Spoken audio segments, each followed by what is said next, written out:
Sí, tenemos en línea a la diputada Vanessa Sile, y a quien también sumamos a esta entrevista, porque bueno, ella es una de las integrantes del bloque oficialista. ¿Qué tal, diputada? ¿Cómo está? Bienvenida. Además, una de las nombradas, una de las diputadas que serían parte del Consejo de la Magistratura. Tiene una gran experiencia ya siendo consejera. ¿Cómo está, diputada? Bienvenida. Buenas tardes. Hola, buenas tardes, Amanda, a todos los integrantes ahí del programa, los panelistas, y un saludo a todo el equipo de Diputados TV. Queríamos, que nos comente un poco. Fuiste también una de las protagonistas de la conferencia de prensa que después dieron para aclarar esta situación que se da con el Consejo de la Magistratura. Hay una controversia respecto a las acciones que tomó adelante la presidenta de la Cámara, primero apelando el fallo del juez de la primera instancia que dio lugar al amparo del presidente del bloque, Germán Martínez, y luego la suspensión del nombramiento, de la comunicación de ustedes como parte del Consejo de la Magistratura. ¿Qué situación o qué parte interpretás vos que está fuera o dentro de las atribuciones de la presidenta de la Cámara, que es justamente lo que cuestiona Juntos por el Cambio, que fue animosa contra la bancada que tendrá que ocupar Roxana Reyes?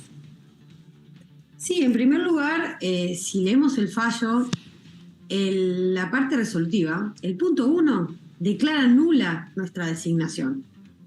Declara nula la resolución de manera íntegra. Cuando un juez declara nula una resolución, esas designaciones de los 4 representantes de diputados, en función de que la designada Reyes, la diputada Reyes, integra la misma fuerza política que Álvaro González, y siguiendo el juez de primera instancia contencioso el criterio de la Corte con el famoso fallo Doniate, o sea, en espejo cruzado, le digo yo, lo que está pasando en diputados es lo que pasó con nuestra fuerza política en el Senado.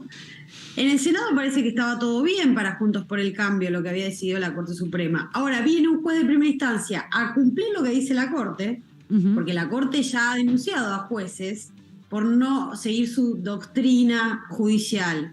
Bueno, este juez cumple lo mismo que la Corte, pero en este caso se le tiene que aplicar a la diputada Reyes, por ser la misma fuerza política, no puede ser un bloque de minoría y de mayoría, entonces ahí a ellos no les gusta.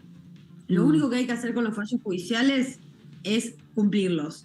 Luego hay remedios, se puede apelar, pero hasta que no se resuelva en la instancia superior, en la Cámara de Apelaciones, ese fallo tiene que cumplirse. Y lo que hizo la presidenta de la Cámara de Diputados y Diputadas, la compañera Cecilia Moro, fue cumplir el fallo.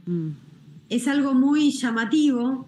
Yo solo creo que esto es posible por una enorme impunidad mediática y cepo mediático, no por Diputados TV, digamos, sino por los medios corporativos y masivos de comunicación, porque solo con leer el punto 1 del fallo ya sabíamos que esa resolución era nula. No se podía hacer otra cosa. No se puede hacer otra cosa. Y es nula, porque si no, después la van a denunciar por no cumplir un fallo. Es nula para atrás y también para adelante, porque parte de lo que decía hoy la diputada Reyes es que esto se podía aplicar solamente con la designación que venció hasta el 18 de noviembre, que era la fecha en que se había designado esas bancas, digamos, ¿no? Ahora, con las nuevas, desde el 19 de diciembre, aplica también en el mismo sentido, se debe interpretar en conjunto. Lo que pasa es que la Corte Suprema en el fallo Doniate, ahí nace esa duda que vos bien planteás, Amanda. La Corte Suprema con el fallo Doniate también falló una cuestión que era, digamos, pasada, que era que no se estaba suscitando en ese momento, sino que era una cuestión pasada, pero la falló para futuro también. Entonces, el criterio doctrinario y jurisprudencial de la Corte en esta materia parecería ser para futuro. Y yo digo parecería, y lo cual nos suena a todos raro y grave, porque hoy muchos compañeros y muchos periodistas me preguntan, ¿se puede hacer esto? ¿Se puede hacer aquello? ¿Qué dice la Constitución? Y yo les puedo hablar del deber ser, pero a mí me viene sorprendiendo la Corte Suprema con sus fallos porque viene actuando fuera del deber ser, fuera de la Constitución Nacional. Entonces, bueno, allí es cuando se suscitan estos problemas. ¿Por qué pasa todo esto? Para que entienda la ciudadanía y para que entendamos todos y todas. Porque la Corte en diciembre del año pasado, hace un año prácticamente, cambió la composición del Consejo de la Magistratura. revivió una ley derogada de hace 16 años para decir que el Consejo de la Magistratura tenía sobre representación política, había muchos legisladores, muchas legisladoras sentadas en el Consejo y había pocos abogados y abogadas. Ahora yo digo, ¿y la Corte qué está haciendo ahora? Porque ahora nos está impidiendo la representación en el Congreso Nacional a casi todos los políticos, o sea, al estamento legislativo, básicamente. Bueno, ¿por qué la Corte revive esa ley vieja? Porque esa ley decía que el presidente de la Corte debía presidir el Consejo de la Magistratura. Dicho esto, Rosati termina siendo presidente también del Consejo de la Magistratura. De esta manera, desde abril de este año a la fecha, yo soy consejera, viví todo este proceso desde adentro. Nosotros en enero no nos fuimos de vacaciones. En enero estuvimos ejecutando y cumpliendo desde el Consejo de la Magistratura ese fallo de la Corte para hacer elecciones de abogados, para cambiar todos los reglamentos. Bueno, fue todo un trabajo que hicimos en cumplimiento del fallo, digo, porque después siempre las noticias salen cuando parece que hay un conflicto, pero cuando las instituciones funcionan, también hay que comunicarlo. Bueno, ¿qué pasó? Desde abril se sienta Rosati en el Consejo de la Magistratura, 2 veces hubo, 2 plenarios hubo solamente para tratar, por ejemplo, los concursos para designar jueces y juezas, las ternas. Actualmente en el Consejo de la Magistratura hay resueltos, terminados, 85 cargos. O sea que ustedes como consejeros hicieron el trabajo de evaluar a los aspirantes a jueces y llegaron a una evaluación de 85 cargos que podrían ser asumidos una vez que se presente el listado en la Cámara de Senadores. Ese trabajo está cumplimentado, digamos. Exactamente, y esos cargos, en su enorme mayoría, son de jueces civiles de familia, es decir, quienes resuelven una cuota alimentaria, un divorcio, una tenencia. Son de jueces penales ordinarios quienes resuelven un robo, un femicidio, un homicidio, acoso de menores, donde la justicia más falla para con la ciudadanía. Pero, ¿qué pasó? Con el objetivo de frenar el concurso de Bruglia Bertuzzi, que fueron los jueces trasladados a dedos, los jueces que fallaron en el espionaje de Lara San Juan y dejaron impune a Macri, con ese objetivo se llevaron puesto todo el resto de los concursos. Entonces, no funcionó el Consejo de la Magistratura. Ya no cumplieron lo que dijeron que venían a cumplir. Luego hay que integrar el nuevo Consejo porque los mandatos se vencieron. Como en la elección de abogados salió 2 y 2, 2 abogados que se identifican con Juntos por el Cambio y 2 abogados que se identifican con el peronismo, y la Corte empezó a sacar cuenta y no le daban los números, fue a bloquear el estamento legislativo. Y ahora se encuentra con este problema. El problema es que hay que aplicar el criterio de equidad y de igualdad. Claro. Si en el Senado no puede ser Doñate, consejero, porque integra un interbloque, pues bien, entonces en diputados tampoco puede ser Reyes, porque integra un interbloque. Y si puede ser Reyes en diputados, entonces puede ser Doñate en el Senado. O aplicamos la misma vara para todos y todas, o estamos ejerciendo la arbitrariedad plena en el lugar donde eso no debe suceder, que es la Corte Suprema de Justicia de la Nación. Diputada, buenas tardes. Jessica Calcaño la saluda. Bueno, acá estamos con la diputada Yutrovi, que nos explicaba que la decisión de la presidenta de la Cámara, Cecilia Moró, de suspender la designación de los 4 diputados que deberían ocupar su lugar en el Consejo de la Magistratura se debe a que hace falta que la justicia se expida por la apelación que hizo la propia Cecilia Moró. ¿Qué plazo puede tener eso para conocer cuál es la resolución de la apelación que hizo la presidenta de la Cámara? Sí, no fue una decisión de ella, fue una decisión del juez. El juez es el que declara nula esa resolución. Lo que hace Cecilia es cumplir el fallo, que no podía hacer otra cosa, porque si no iba a ser denunciada por incumplimiento. Los tiempos procesales nunca jamás podemos predeterminarlos, porque puede tocarte una sala de la Cámara Contenciosa que te resuelva enseguida y puede tocarte otra que no. Hemos visto en nuestro país que los juicios de lesa humanidad tardan siglos y duermen el sueño de los justos, y hemos visto cómo juicios que no le importan a la ciudadanía, sino al interés político-económico, salen en 2 días. Así que no hay un plazo determinado que yo te pueda decir, bueno, en 30 días la Cámara deberá resolver. Bueno, pasó con el Consejo de la Magistratura, 16 años tardaron, ¿no?, en resolver la inconstitucionalidad o no de esa ley. Acá Claudio Mardones también te quiere hacer otra pregunta. ¿Qué tal, diputada? ¿Cómo le va? Bueno, quería preguntarle a partir del escenario que ha quedado planteado. Por una parte, esperando la respuesta de la Cámara de la apelación que firmó la presidenta de la Cámara de Diputados, Cecilia Moró, y por otra parte, la pregunta, bueno, ¿cómo va a continuar el Consejo en este escenario? Porque ya juraron los demás estamentos, el estamento legislativo está trabado en esta situación. ¿Usted qué ve? ¿Que hay un Consejo que de ahora en adelante va a estar en una situación de parálisis o que directamente la pelota está en la cancha de la Corte, que por una parte preside el Consejo y al mismo tiempo está siguiendo el derrotero de todos estos expedientes que en algunos casos todavía no han llegado a la Corte? Exactamente, muy bien, muy informado.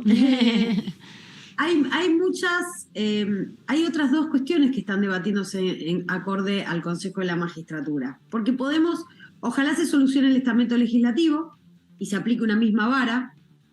Estamos en puertas de una solución, aplicando la misma vara, el mismo criterio, sea para considerar que el consejero o consejera es por bloque o es por fuerza política, bueno, aplicando la misma vara deberá cumplirse en el Congreso de la Nación. Lo que no se puede es una para el Senado y otra para diputados. Pero además también está judicializado el caso del estamento de jueces, claro, por Alberto Lugones, y además está judicializado el caso del académico porque judicializó la UBA la designación del consejero académico. También. Es decir, supongámonos que se resuelve este tema legislativo. El Consejo puede llegar a cambiar incluso su composición si a la Corte se le ocurre y quiere así hacerlo, porque es como que vos imaginate un tablero donde van poniendo los fichines si les da la mayoría o no les da la mayoría. Claro. Entonces, si les da la mayoría, dejan que los abogados estén... pero cuando vieron que en los abogados salimos 2 y 2, claro, fueron acá. Ahora, cuando se resuelva esto, pueden ir por los otros estamentos. Este es el problema que tenemos, que es lo que intentamos llamar a la conciencia, apelar a la conciencia de todos y todas. La Corte Suprema está actuando de una manera voraz con este tema, para defender los intereses también de Mauricio Macri. Si no, no se explica. No se explica. Y hay un video muy elocuente, que es el video de Cristina, uno de los tantos que sacó denunciando la situación de la Corte Suprema de Justicia de la Nación en la Argentina. Una corte que tiene 4 miembros varones, donde 2, es decir, la mitad de esa corte, aceptaron de origen ser designados por DNU. Nadie puede alegar torpeza en esa materia porque son jueces de la Corte y saben perfectamente cuál es su mecanismo de designación. Y que eso está prohibido, además. Otro, el juez Maqueda está denunciado por defraudación en la obra social del Poder Judicial. Es decir, son 4 personas que están ampliamente comprometidas con otros intereses y no tienen un historial de intachabilidad, sino todo lo contrario. Para hablar mal y pronto, tienen muchos muertos en el ropero. Entonces, también están siendo sujetos de presiones externas. Yo creo que hay que hablar con claridad cuando decimos los principios republicanos, por ejemplo, división de poderes. ¿Puede el Poder Judicial entrometerse en cómo los bloques administran, cómo las cámaras administran la división de bloques? ¿O la dinámica propia legislativa y política que tiene que ver con las elecciones, tiene que ver con acuerdos, tiene que ver con desacuerdos? ¿Cuántas veces se han armado unibloques, 2 bloques, 3 bloques en la Cámara de Diputados y Diputadas que ustedes saben bien y conocen el paño? En el medio de cualquier año, sea electoral o no, fruto de que hubo un desacuerdo entre diputados y se armaron otro bloque. Sí. Yo recuerdo perfectamente en el 19, cuando fue que, ¿se acuerdan? Felipe Solá, Facundo Moyano armaron otro bloque. Y no es que había habido elecciones o algo, sino que fue la propia dinámica legislativa y política. ¿Puede la Corte decirle al Congreso cómo? No, eso es interferir en otro poder. Si no, la independencia de poderes, o la división de poderes y la independencia, solo parece que deberá aplicarse con el Poder Judicial. Y bien, este otro principio, la independencia del Poder Judicial, ¿se está cumpliendo? ¿O está siendo intervenido el Poder Judicial para garantizar los intereses de un sector político de la Argentina? Y los intereses del sector político, a las luces está que no es del peronismo ni del Frente de Todos. Porque a Cristina sí la persiguen judicialmente. Y entonces, esta es la situación gravosa. esta es la situación gravosa en la que se encuentra la institucionalidad argentina. A mí me preocupa muchísimo porque soy, además de todo y después de todo, una trabajadora judicial también, en uso de licencia en este momento, y me da mucha vergüenza lo que está haciendo la Corte con el Poder Judicial. Me da mucha vergüenza porque terminan todos los buenos, los malos, los más o menos, los idóneos, los honestos, las honestas, metidos en la misma bolsa de falta de legitimidad social que tiene y está teniendo el sistema de justicia en la Argentina. Gracias, diputada, por esta comunicación, por este ratito aquí con la tercera edición. Una de las miembros del Consejo de la Magistratura. Esperemos que pronto se resuelva si se puede cumplimentar con la responsabilidad de integrar ese órgano tan importante. Hasta la próxima, hasta cualquier momento. Muchas gracias a ustedes y le mando un gran saludo a Caro, que está ahí. Gracias. Un gusto escucharte.